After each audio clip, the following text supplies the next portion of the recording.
Como facilitar a discussão e utilizar os resultados dos grupos de trabalho para aprofundar a aprendizagem numa capacitação. Os grupos de trabalho são um método prático e eficiente para implementar a fase prática do ciclo de aprendizagem vivencial.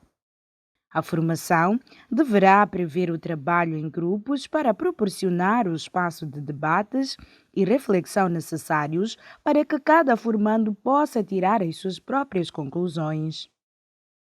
A série de vídeos Poema, Conceitos e Prática contém dicas preciosas para organizar estes momentos práticos de aprendizagem. A habilidade do formador em facilitar as discussões e utilizar os resultados dos grupos de trabalho é essencial para uma capacitação de sucesso. Ao valorizar os resultados produzidos pelos participantes para avançar a formação, o facilitador passa a mensagem de que o grupo é capaz de ser o ator principal da aprendizagem e não apenas aquele que recebe um conhecimento. O produto dos grupos de trabalho deve sempre ser utilizado pelo formador para avançar a formação.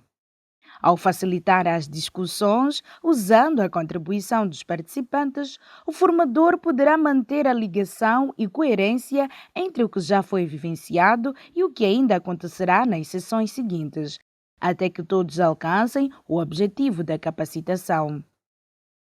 Por exemplo, se o formador fez grupos de homens e mulheres separados, deverá haver um momento em que estes resultados diferentes são apresentados e usados para chegar a uma conclusão relevante para o objetivo desejado. O facilitador pode utilizar uma forma gráfica para resumir as ideias num cartaz e pedir aos participantes que expliquem as semelhanças e diferenças. Em seguida, o facilitador utiliza estas explicações para avançar os conteúdos na direção dos objetivos da formação. Vejamos ainda outros exemplos. Se um grupo praticou as técnicas de misturar o cimento e o outro grupo praticou as técnicas de levantar a parede, o formador deve criar um momento em que os grupos possam reunir as suas experiências para alcançar o resultado esperado. Se os grupos receberam tarefas semelhantes para comparar os resultados, o formador deve criar um ambiente adequado para a troca de ideias e para a construção de uma conclusão em comum. O que o facilitador deve fazer para ligar os resultados das diferentes apresentações? Em primeiro lugar, deve prestar muita atenção a cada uma das apresentações, para estabelecer ligações entre as contribuições dos grupos e o objetivo geral.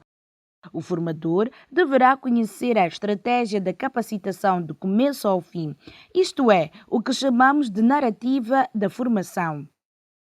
Como fazer estas ligações? O facilitador pode utilizar o conteúdo da apresentação do grupo para consolidar um ponto relevante ensinado na sessão, fazendo uma recapitulação oportuna. Pode também utilizar um detalhe ou um ponto de vista não alinhado com o argumento apresentado para voltar a clarificar o assunto, referindo-se ao material da aula. Se existir uma diferença grande de opinião entre os grupos, o facilitador pode pedir que alguns participantes comparem as propostas dos grupos com o que foi apresentado no material da aula. Resumindo, o facilitador deve incluir as apresentações dos grupos na narrativa geral da formação, de forma coerente e orientada para o alcance do objetivo. Atenção! Nunca diga, a resposta está errada ou a tarefa não era esta. Talvez a tarefa não tenha sido bem explicada. Se for o caso, assuma a responsabilidade pela confusão e oriente a discussão de volta ao caminho para o objetivo. Para concluir o tema, o facilitador deve perguntar aos participantes como pretendem utilizar o que vivenciaram nesta sessão? Após este compromisso de ação feito pelos participantes, o facilitador tem os elementos para finalizar o tema e avançar a formação. Pode agora recapitular onde estamos e indicar quais serão os passos seguintes em direção ao objetivo. Bom trabalho a todos na sua próxima facilitação!